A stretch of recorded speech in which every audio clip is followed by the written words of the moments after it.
Today, I am talking about a very controversial, overlooked topic: the difference between body dysmorphia and gender dysphoria. So, I'm aware this is a very controversial topic. I don't assume to be an expert or to know what's right for anybody, but I have personally experienced gender dysphoria and body dysmorphia. So, I have a bit of a personal license to talk about the subject. And from what I can see in popular culture, the two are getting conflated. And because I want to actually support trans people and people with body dysmorphia, I want to express to you the differences so you can navigate that for yourself, your loved ones, or your patients and clients if you are dealing with this and you don't have a lot of experience with it. First off, let me give you my quick background. I was born with an intersex condition. My body made excess estrogen, and I was actually born with little nipples, little breast buds. And those breast buds turned into full-on breast tissue. It was not chest fat. I was estrogen dominant. I had wider hips. I couldn't put on muscle mass. And this would go on between 5th grade and until I think around 10th, 11th grade is when I started to switch. And I started making testosterone. I started being able to grow facial hair. I lost weight, yet my breasts remained because it was breast tissue. So I went through many years of gender dysphoria because as a child, when I looked at my penis, I felt dysphoric. I had boobs, I had hips, I was very soft, I didn't have muscle. I was raised mostly around and by women. I felt like a girl, I didn't feel like a boy. So my penis was very confusing and kind of disgusting to me. And then when I started getting what I call my second puberty, I started going into the male puberty experience of creating testosterone, and my penis started blossoming, if you will, and maturing. I started to notice, well, that's one part of me that's male. These breasts are getting bigger and they're not going anywhere. That looks female. And I was very confused. And then I went more into body dysmorphia. My body on so many levels was difficult for me to be with. Age 23, I ended up getting a consultation with a surgeon. I got top surgery, and I've, been living my life mostly like any average male would, except my hips still remain, and sometimes they are a source of dysmorphia for me. When I see them, it is a shock that they're not these kind of slim, masculine hips that I see in my mind, but they still have a round, curvy hourglass shape to them. I share this just so you can understand that I don't come to this as an outsider looking at a community or demographic of people who are in dire need of support through a judgmental or bigoted lens. I'm looking at it for what it is because I've experienced it. And I've done a lot of work therapeutically with people who are questioning, who are transitioning, and who are detransitioning. So I've learned a lot from them. The most common error that I see people making is this term called sudden onset gender dysphoria. And what's fascinating about sudden onset gender dysphoria is there's nothing sudden about it.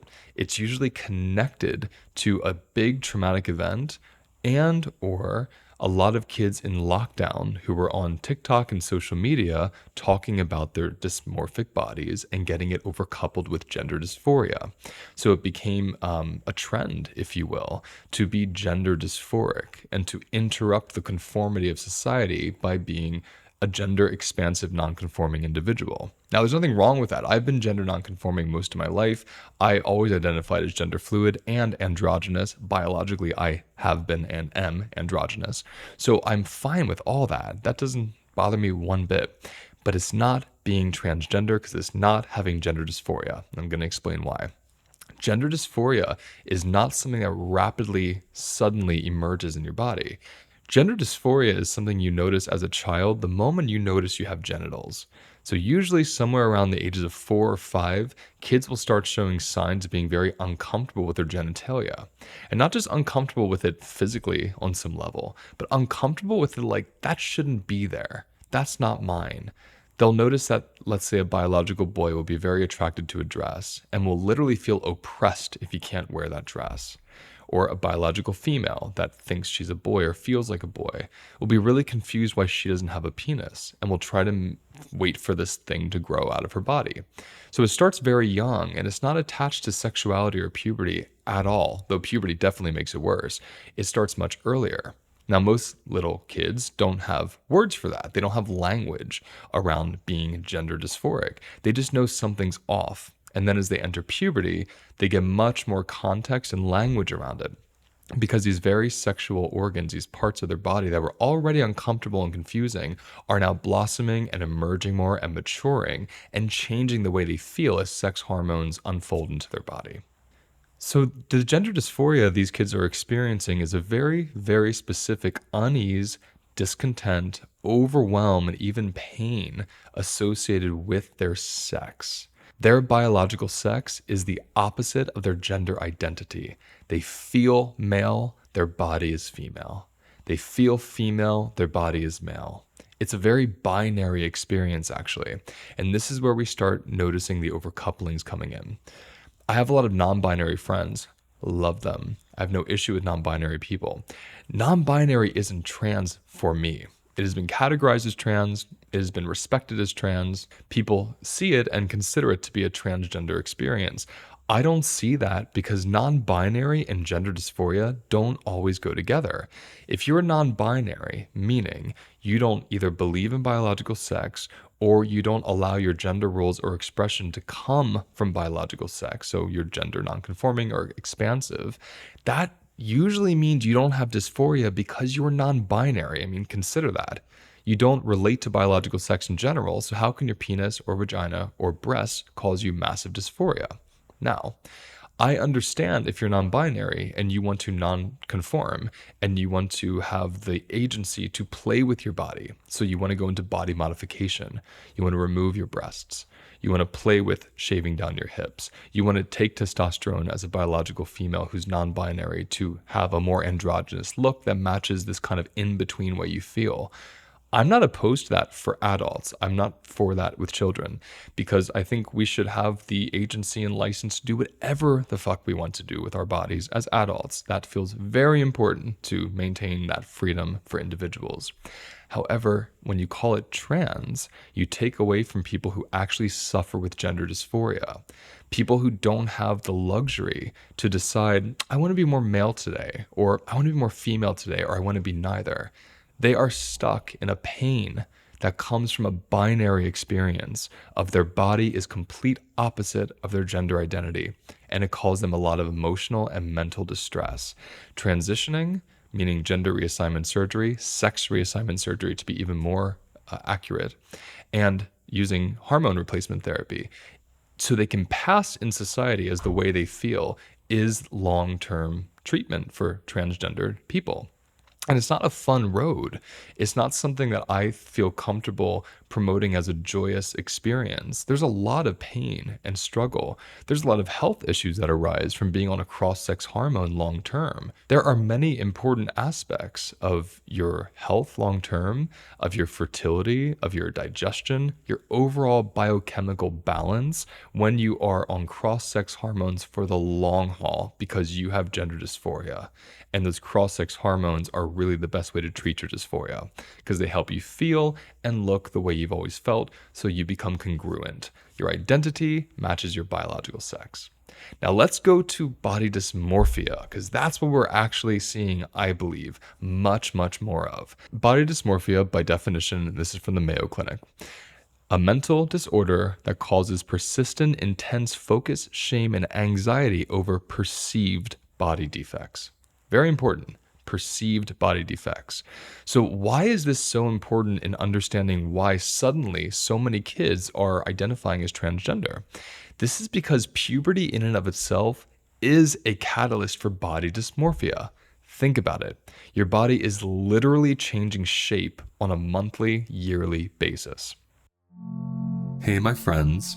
I created a space that is affordable, accessible, and anyone is allowed to join anytime, and it's called the Library Membership. The Library Membership is an online private platform that hosts dozens of my webinars, my somatic practices, private mini lectures, and movement practices.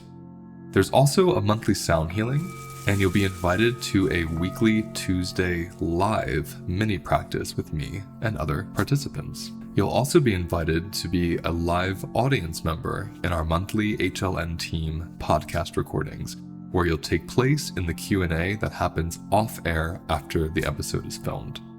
For more information on this membership, click on the link below, or go to holisticlifenavigation.com and click on membership and then library. You can join right now and you can cancel or pause your subscription at any time. I look forward to seeing you in there. Your body is changing the way it feels, the way it smells, the way it reacts to other sexes and people, the way you put on muscle, the way you lose weight, the way you gain weight. So much starts happening in the body when sex hormones get unleashed from the gonads, from the ovaries, from the testes, through puberty. So it's important we understand that body dysmorphia is actually a very normal experience, especially in a culture that doesn't have a lot of body-based initiatory practices for little kids, teenagers in puberty. It is a very healthy and normal response, usual common response, when your body goes through these early changes in puberty. And puberty is really a decade-long experience. It starts anywhere between 11 and 13, and the brain doesn't stop developing till 25. So my understanding, or the way I see puberty, is the relationship, the individual's perception and relationship to their changing sexual biological body takes a good decade to really settle into and understand. It took me over 2 decades because I had a lot of dysphoria, dysmorphia, and until I got top surgery, I was so dysphoric about my breasts. So this is so important to understand because if our children have body dysmorphia, which is a healthy result of puberty, and most kids have this, that's actually going to go away once they learn how to relate to their body. But if we're calling their body dysmorphia a healthy result of puberty, sudden onset gender dysphoria, we are identifying and we are diagnosing kids with healthy awkwardness around puberty with gender dysphoria, and we're calling them trans, and then they must prescribe to a lifetime of surgeries, hormone replacement therapy, and therapy to be able to understand and love the body they're in. Those are 2 different things. So I like people to understand that trans is real. I have dear trans friends, I've had trans clients, I've been a trans advocate, I have driven them to appointments, I have had sessions with people, I've helped people get top surgery by writing letters of recommendation that they've done lots of trauma therapy, and I've assessed them. Even though I'm not licensed, they still wanted my input and opinion when they were building the case for their insurance provider. I am so for gender affirming care and surgery for adults who have had plenty of time to settle into their puberty, to feel their body, and to assess after that 10 years of puberty has finished, right? Nope, this body doesn't work for me. And then it's healthy to transition because you have let your body develop, your muscles, your brain, your lungs, your bones. So many systems and parts of the body are dependent on those sex hormones which match your biological sex. Those sex hormones to help act as a catalyst to develop many other systems in your body, not just your genitals. When we focus on things like puberty blockers for kids, so they don't have to have like genitalia, puberty, or some kind of maturity in the sex organs, we're forgetting that the body isn't a little thing that you cut little pieces out of. It's a holistic system. It's a giant compost heap, and every single thing that happens in the body works together to create a whole balanced body. So if I stop a healthy biological female from getting the estrogen that's coming into their body, then so many other parts of the body won't develop as properly. And what's even more interesting in the case of being pro-gender affirming care, if you look down the road, a child actually needs to physically develop fully in their puberty, in their sex, so they have enough tissue and nerves and development of the actual organ, the penis or the vagina, so that bottom surgery can be successful in their 20s or 30s as an adult. We've seen cases, you can look them up, where certain male to female trans people at a young age were put on puberty blockers so that the penis never fully developed. And that penis not developing fully made it very hard to create a vagina and vaginoplasty surgery. That's not, to me, very good trans advocacy or good trans care. I'm speaking to this very controversial topic because I do so with love and with a certain holistic bend, a certain somatic intelligence, I hope, that helps people understand it's not as easy as just going off of, well, I'm trans because I don't like this body. That's not what actual trans people experience. You might be dysmorphic. Most of us are during puberty. You might not like the unwanted attention you get for, let's say, developing breasts. Totally understandable.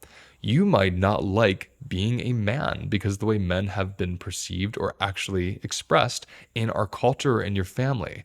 There are lots of reasons we have dysmorphia. There are lots of reasons we don't like our biological sex, but those are different than gender dysphoria, which actual trans people live with since a very, very young age, way before puberty comes, something they've always had in their body. So I just ask everyone to consider this. Consider when you're navigating this for yourself or for somebody else or with someone else, is this body dysmorphia? And we need to learn how to have some safety and love and connection to this developing body? Or is this gender dysphoria? The two are very different, and I hope this video helps you uncouple some of those differences so you can actually get a sense of what it is you're experiencing and get the proper support you need. Thank you for watching today's episode. Please like and subscribe if you found it useful, and let me know in the comments what you want me to cover next.